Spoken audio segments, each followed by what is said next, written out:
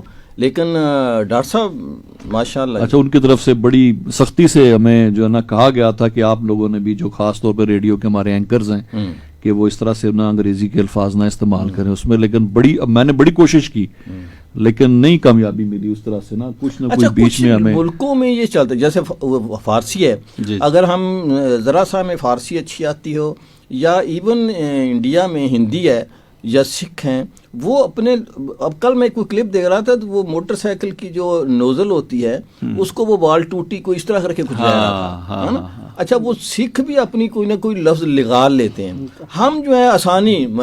سر ان کے کرکٹ میں کمنٹری کے اندر بڑے, مثلا ہم جو رنز کا لفظ یوز کرتے ہیں وہ دوڑیں کہتے ہیں, اتنی دوڑیں مکمل کی. ہاں, سجے موڑ کھبے موڑ ہمارے فوج میں, اور بلے باز اور گیند باز, ہم تو بیٹسمین اور بالر ہی کہتے ہیں نا, وہ تو گیند باز اور بلے باز, یہ مطلب وہ کافی اس طرح رائج کریں تو ہو جاتی ہیں, اگر یہ بولیں میڈیا کے اوپر بولیں, مگر مسئلہ یہ ہوتا ہے کہ وہاں پہ بھی جو لوگ ہیں وہ بھی تو سمجھیں گے نا جی, اگلا سمجھتا نہیں ہے. وہ تو دیکھیں نا, اب ہم ٹیلی ویژن ہی بولتے ہیں مگر وہ دوردرشن انہوں نے کیا نا, اس کا دوردرشن خوبصورت لفظ ہے. مسئلہ یہ ہے جی کہ ایک دن میں گزرا تھا تو ایک بالکل ان پڑھ شخص فون پہ بات کر رہا کسی سے اور کہہ رہا, اور میں ویف نو پوچھ کے تو پھر دساں گا. اچھا, اب وہ جب ویف سے پوچھ کے دسے گا تو اچھا, ایک ایرانی نے مجھے ایک مرتبہ کارڈ دیا, یہاں کا تاشی تھا, تو اس پہ جو موبائل کا نمبر لکھا ہوا تھا اس پہ لکھا ہوا تھا ہمراہ. یہ نمبر جو ہمراہ ہے میرے, وہ فون پہ ہمراہ موبائل, یہ تو کتنا اچھا لفظ ہے. جی جی جی بالکل بالکل. طاہر صاحب جی سر, کوئی خاموشی توڑو نا. جی سر, آپ بالکل ٹھیک بات کریں. اصل میں آپ کو ایک اس کی موقع کی مناسبت سے مجھے ایک بات یاد آ گئی کہ میں اپنا ایک شو کر رہا تھا ایک دن, تو مجھے جو ہے نا وہ ہم لوگوں نے اسی طرح سیگمنٹ رکھ دیا کہ آپ لوگوں نے جو ہے وہ بالکل اردو میں بات کرنی ہے مکمل. اچھا, مشکل کر دیا آپ نے. لیکن یہ ہے کہ وہ ہماری یہ بد نصیبی کہی جائے کہ وہ اس کے اوپر پراپر مکمل طور پہ مجھے جو ہے وہ ابھی تک کوئی بھی میں سیٹسفائڈ یا مطمئن نہیں ہو سکا جس کو کہتے ہیں. اور میں نے خود بھی اس میں کوشش کی کہ میں خود اس کو اپنے الفاظ کو جو ہے وہ اردو کا سہارا لوں زیادہ تر. لیکن وہی چیز آتی ہے کہ سر جب ہم لوگ جو ہے وہ اس کے محتاج ہو گئے نا انگلش کے اور انگریزی کے, جب ہم محتاج ہو جاتے ہیں سر تو پھر ہم لوگوں کو اصل میں ہم لوگوں نے خود کو محتاج بنا دیا ہے. ہم لوگ ہے نہیں ہیں, ہم لوگوں نے بنا دیا خود کو. اور اسٹارٹنگ ہم لوگوں نے جو بنیادی طور پہ ہے وہ زبان سے کی ہے. اور اس کے علاوہ پھر ہم نے ڈریسنگ کے اوپر آ جاتے ہیں, پھر اس کے علاوہ ہم لوگ جو ہمارا ثقافت ہے اس کے اوپر بھی آ جاتے ہیں. اب ہماری ثقافت میں بھی انگریزی رنگ آ گیا ہے. اصل میں ہے کہ ہمارے پاس اتنا مطالعہ نہیں ہوتا. بالکل سر. بات کرنے کے لیے آپ کے پاس آپ کا مطالعہ ہونا چاہیے, آپ کے پاس لغت ہونی چاہیے, آپ کے پاس لفظ ہونے چاہیے. تو جب یہ ساری چیزیں موجود ہوں گی تو پھر انگلش جو ہے وہ نہیں آئیں گی اس کے اندر. بالکل ہے نا. جب ہم اردو کا مطالعہ اچھا نہیں ہوتا, ہم نے اچھے ادیبوں شاعروں کو نہیں پڑھا ہوتا, تو پھر ہمیں مشکل ہوتی ہے. تو اس مشکل کا حل کرنے کے لیے ہم کوئی نہ کوئی انگلش کا یا کسی دوسری زبان کا سہارا لیتے ہیں. بالکل ایسے ہی. ہمارے دوست ہیں تو ان کی ماشاءاللہ اردو بھی بہت شاندار ہے. صحیح. اور فارسی کے ساتھ بھی ان کا بڑا اچھا تعلق ہے, اور انگلش بھی بہت اعلیٰ ہے. مگر وہ رات کو ہم بیٹھے ہوئے تھے, NDU میں پڑھ رہے ہیں اور PhD کر رہے ہیں, تو کہنے لگے کہ میرا بڑا عجیب و غریب مسئلہ ہے کہ میں جب جہاں اردو جاننے والے لوگ ہیں وہاں پہ ایسے لگتا ہے کہ جیسے مجھے انگلش آتی ہی نہیں, میں انگلش بھول گیا ہوں. یعنی میں وہاں اردو بول رہا ہوں, اور اگر کہیں بولنا بھی پڑتا ہے تو پھر ظاہر ہے وہ ان کی انگلش چونکہ بہت, یعنی وہ ادبی, چونکہ ادب کے ساتھ تعلق ہے تو وہ چیزیں بھی ساتھ چلتی ہیں. اور اسی طرح کہتے ہیں کہ تو میں نے کہا کہ بالکل میں نے اس کی تصدیق کی کہ ایسے ہوتا ہے کہ کئی دفعہ بعض اوقات ہمارے ہاں یہ بھی ایک مسئلہ ہے نا کہ اگر کہ بندہ مسلسل اردو بول رہا ہو تو وہ سمجھتے ہیں کہ اچھا یہ کوئی زیادہ پڑھا لکھا نہیں ہے, اس کو انگلش نہیں آتی, تو یہ بھی ایک ہمارے ہاں ایک وہ ہے. تو اگر کہیں کرنا پڑتا ہے تو پھر ایسے لگتا ہے کہ جیسے آپ کو نا وہ جیسے کوئی بیلٹ چینج کرتے ہیں یا ٹریک چینج کرتے ہیں تو ایک جھٹکا سا لگتا ہے اور اس کے بعد پھر روانی ہو جاتی ہے. تو اس طرح ہوتا ہے کہ اگر ہمارے ہاں یہ ہے کہ کیا ہم جو یہاں بیٹھے ہوئے ہیں کیا ہم اردو نہیں جانتے. اور اردو ہی کی بات ہو رہی تھی کہ وہ بتا رہے تھے کہ میں ملک کے بہت سارے دور دراز علاقوں میں گیا ہوں جہاں پہ سمجھا جاتا ہے کہ شاید اردو نہیں ہوگی, مگر وہاں پہ بھی سمجھی جاتی ہے. اگر کہیں بلوچستان کے اندر یا KPK کے اندر یا کسی ایسے علاقے میں جہاں کوئی بزرگ ہے اور وہ اردو سمجھ تو رہا ہے مگر اس کی ہمیں سمجھ نہیں آ رہی جو وہ اپنی زبان لوکل بول رہا ہے, سرائکی ہے یا براہوی ہے, یا تو وہیں پہ ایک چھوٹا سا 5-10 سال کا 10-1 سال کا بچہ جو کہیں 5ویں کلاس میں پڑھتا اس کو آپ پکڑ لیں, اس سے بات کریں تو وہ آپ کو جو ہے نا وہ کروا دے گا, کیونکہ اردو جو ہے اس نے ہمیں جوڑ کے رکھا ہوا ہے. اردو تو ایک کمیونیکیشن کی زبان ہے جس نے اس کو جوڑا ہوا. لیکن اس کے باوجود بھی میں نے دیکھا جی بہت سارے علاقے ہمارے ایسے ہیں جہاں کے بچے اردو نہیں جانتے. جی ہے نا, مطلب پختون بچے آ جاتے ہیں کئی مرتبہ ہمارے پاس, چھوٹے چھوٹے ہوں گے, باپ اچھی اردو بولتا ہے صاحب, اس سے کچھ بھی پوچھو اردو نہیں, مطلب انہوں نے زبان ہی آنی ہے تو نشتہ ہم نہیں کہنا ہے, نشتہ اتنی پشتو ہمیں آتی ہوتی ہے جتنی اردو ان کو نہیں آتی. حالانکہ سر اگر انٹرنیشنلی بین الاقوامی طور پہ دیکھا جائے تو اردو بہت بڑے ایریا کے اندر سمجھی اور بولی جانے والی زبان ہے. بہت زیادہ ممالک ہمارے سب کانٹیننٹ کے آپ دیکھ لیں, نیپال, سری لنکا تک, اب تو مڈل ایسٹ میں کافی. لیکن مڈل ایسٹ میں سر ٹریجڈی یہ ہے کہ وہ انڈین موویاں دیکھ دیکھ کے نا سارے عرب انہوں نے اردو سیکھی ہے. بزنس میں بھی دیکھے نا, وہاں دکانوں پہ میں ویڈیوز دیکھ رہا تھا تو وہاں انڈین ہیں, بنگالی ہیں, پاکستانی ہیں, اور یہاں سے پاکستان سے گیا ہوا ہمارا ایک وہ ولاگر ہے وہ اردو بول رہا ہے اور سب سمجھتے ہیں. ایک اسلامی یونیورسٹی میں کچھ اسٹوڈنٹ کھانا کھا رہے تھے تو انہیں روٹی شوٹی لے کر آئے, تو ایک نے نا پاکستانی نے ایک عربی اخبار اٹھا کے تو نیچے بچھائی گیا, روٹیاں اس کے اوپر رکھ لو. تو ایک عربی تھا, اس کو برا لگا, کہتا نہیں اس کو ہٹاؤ, یہ قرآن کی زبان ہے نا, تو وہ رکھو. تو کہنے لگا نہیں پھر اس کو بھی اٹھاؤ, اردو اس کی تفسیر کی زبان ہے. بالکل اردو میں جتنا کام قرآن پہ ہوا ہے میرے خیال میں کام بہت کم زبان میں اتنا ہوا ہے. اور ایک ہمارے دوست ہیں عباس حسین, وہ ایک بڑا, انہوں نے مجھے ایک تفسیر کی کتاب گفٹ کی, اور اس پہ اس نے پہلے اس کو رکھا, اس کے بعد اس نے آدھا گھنٹہ اس پہ تقریر کی. صاحب یہ کتاب ہے, اس کی یہ خوبی ہے. اچھا میرے گھر میں بیٹھا ہوا تو وہ میری بیٹی کہنے لگی کہ مجھے تو اردو آتی نہیں, تو کہنے لگا بیٹا پھر اس کے لیے سیکھ لو, ہے نا. پھر اس کتاب کے لیے اردو سیکھی. واہ. تو اردو جی ایک کلچر کا نام ہے, زبان کا نام نہیں ہے, ثقافت کا نام ہے. ایسے ہی. جب ہم اردو میں داخل ہوتے ہیں تو اس کے ساتھ وہ سارا علم, وہ حکمت, وہ تربیت جو ہے وہ بھی اس کے ساتھ آتا ہے. آپ جناب ہر حضرت چیز, میاں ہر چیز, یہ ساری ہر چیز ایک تربیت کا نام ہے. جی. اچھا, اس میں واجد صاحب ہمیں اشارہ کریں کہ ہمارا وقت اب یہ اشارے بہت پروگرام کرتے ختم ہیں. ہونے کا. ہاں جی, ہم تو اشارے میں آپ سمجھتے ہی نہیں. وہ اشاروں والی عمر گزر گئی. طاہر صاحب سے ساتھ ہمارے جی سر بڑا ان کے ساتھ تو بلکہ ہمارے ان سامعین کا کی ایک سٹائل تفصیلی بات کرنے ملاقات کا بھی بھی ہوگی. ایسے ہی لگتا ہے کہ بس مائک ہمیشہ سامنے ہی رکھتے ہیں. ہاں بالکل. نہیں, وہ لگتا ہے کہ وہ بہت آؤٹ اسپوکن ہوں گے. ریڈیو پہ میں نے کبھی سنا اصل میں نہیں ان ریڈیو کو. پاکستان کے جو پرانے لوگ ہوتے تھے نا, وہ جب بھی مائک پاس سامنے آتا تو کہتے یہ ریڈیو پاکستان ہے اور آپ سن رہے ہیں, ہے نا. وہ ایک سٹائل ہی مائک کے ساتھ ایک کیمسٹری بنی ہوئی تھی نا ان کی. ان کا جو ہے وہ بات کرنے کا سٹائل ایسے ہی کہ ابھی بھی مائک سامنے رکھا ہوا ہے. ہاں بالکل. ماشاءاللہ آواز بھی اچھی ہے. جی, تو ان کے متعلق تو ان کی لائف کے متعلق انشاءاللہ ایک دوسرے پروگرام میں ان سے تفصیلی جو ہے نا ہمارے سامعین کی ملاقات ہوگی. میں سر یہ بتاتا چلو, ابھی عاصم نے ایک اسکرین شاٹ شیئر کیا تھا مجھ سے. آج ہم چونکہ نئی سمائی ہماری شروع ہوئی ہے 1 جنوری سے رفا ایف ایم پہ, تو بہت سارے نئے پروگرامز بھی ہم نے اس میں شامل کیے ہیں. کل بھی ہمارے 3 لائیو شو چلے ہیں, آج بھی یہ دوسرا تیسرا لائیو شو چلا ہے. اور تو آپ نے اگلے سال کا منصوبہ بنا لیا. ہاں جی, اس میں سر یہی تھا کہ ہم نے تقریباً چونکہ ہماری ابھی نئی ٹیم ایک ڈیولپ ہوئی ہے الحمدللہ, تو جو ہم نیا کانٹینٹ ہے وہ ہمارے چانسلر صاحب کی ہدایت بھی یہی تھی کہ نیا کانٹینٹ زیادہ پروڈیوس کیا جائے. تو اس سمائی میں ہم نے اس کو ڈبل کیا ہے نئے کانٹینٹ کو ماشاءاللہ. تو الحمدللہ. تو ابھی ایک پروگرام جو ہے جیسے کچھ دیر پہلے اس پروگرام سے پہلے چلا ہے, وہ پروگرام جو بھی پاکستانی طلباء اگر باہر اسٹڈیز کے لیے انٹرسٹڈ ہیں تو ان کے لیے گائیڈ لائن جو ہے ڈریمنگ یوتھ کے نام سے شروع کیا گیا ہے.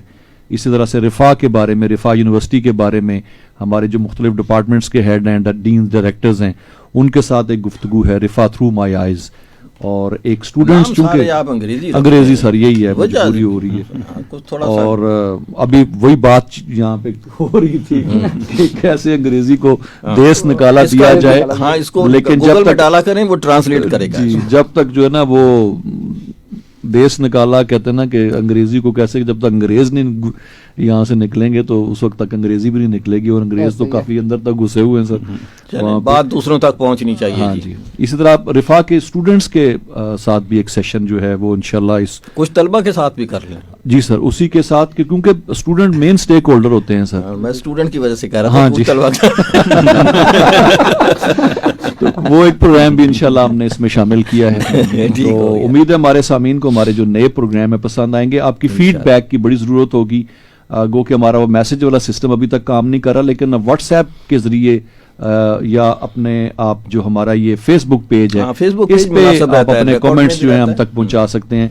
تو وہ سر بہت بہت شکریہ تشریف لانے کا. لاری صاحب آپ کا بھی, طاہر صاحب آپ کا بھی. آپ کا شکریہ سر کہ آپ نے مدعو کیا اور مجھے آپ کے ساتھ بیٹھ کے, آپ کی اس محفل میں بیٹھ کے یقین کریں کہ بہت خوشی محسوس ہوئی. اور بالکل وہ پتہ چلتا ہے کہ اپنائیت اور ایک اپنائیت کا احساس ہوتا ہے یہاں پہ آ کے. بس وہ کیجول ٹاک ہم نے رکھا اسی لیے ہے کہ یہ بغیر کسی موضوع کے کوئی پیٹ آپ بھی آج بیٹھے ہوں گے, آپ کوئی ہم نے طے نہیں کیا کہ ہم نے یہ بات کرنی یہ نہیں کرنی, تو بس وہ ایک گفتگو ایسے ہی ابرپٹلی ہم شروع کرتے ہیں اور وہ کئی موضوعات کو کور کرتے ہوئے پھر ختم ہوتی ہے.